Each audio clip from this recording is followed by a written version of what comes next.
That delicious Thanksgiving meal you're going to be chowing down tomorrow, I will be chowing down, could be a recipe, though, for health problems.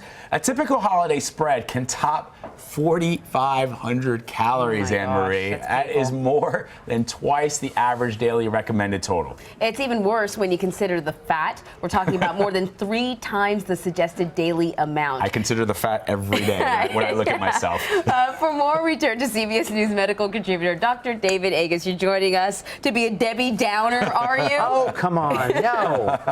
But look at this. It's a lovely spread. This is an awesome spread, yes. But what happens when you overeat? I mean, this doesn't look like a large spread. Well, it's all a beautiful spread, but is we gave the calorie count and the fat, and there's no mac and cheese here, so you know it's even worse. Right. Well, you got potato chips, though. Yeah. That's true. So what happens to your body when you eat 4,500 calories? So you've got a hormone called ghrelin that gives you hunger, and then leptin turns it off. Well, when too much carbs and too much fats, it blocks that, so you just keep eating. And so what happens is a couple of things. The first is your stomach, which normally is 4 cups, gets larger, and it pushes upwards. And that indigestion is acid coming from the stomach to the esophagus. And that's what heartburn is. The other is it shunts blood to the stomach. And so there's a 400% increase in heart attacks in the 2 hours post-Thanksgiving. Because all of a sudden, you know, we have doing this exercise, and it says we're shunting blood from elsewhere in the body to the stomach.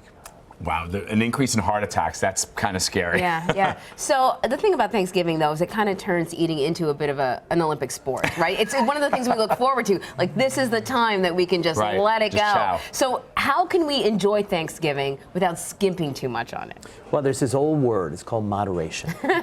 Now, so, I mean, if you look at the data, right, in our country, our weight is the lowest in October, and starting Thanksgiving, it starts to climb.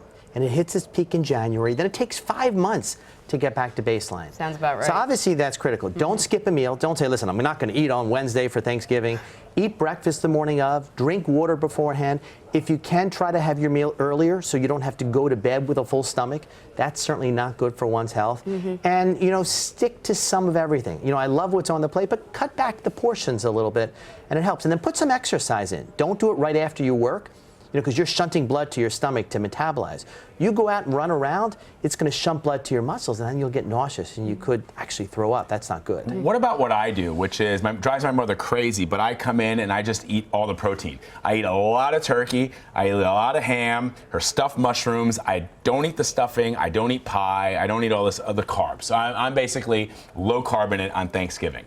I mean, I feel like I can eat more. I don't feel as bloated after the day, but maybe I'm all that fat I'm taking in. I don't know. Yeah, I mean, listen, it's certainly a rational way to do it is cut back on the carbs, cut back on the fat a little bit, but just cut back on everything. Don't try to expand too much.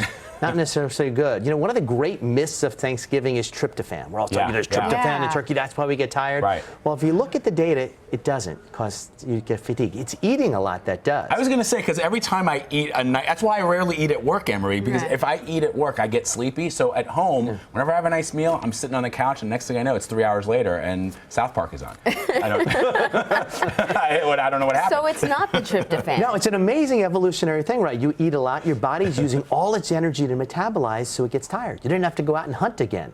And so it really is the body saying, hey, listen, I got work to do here. I'm going to save the energy to metabolize. So don't put your body through all of that. No, I mean, just look when South Park is on and plan your meals accordingly. You'll be set.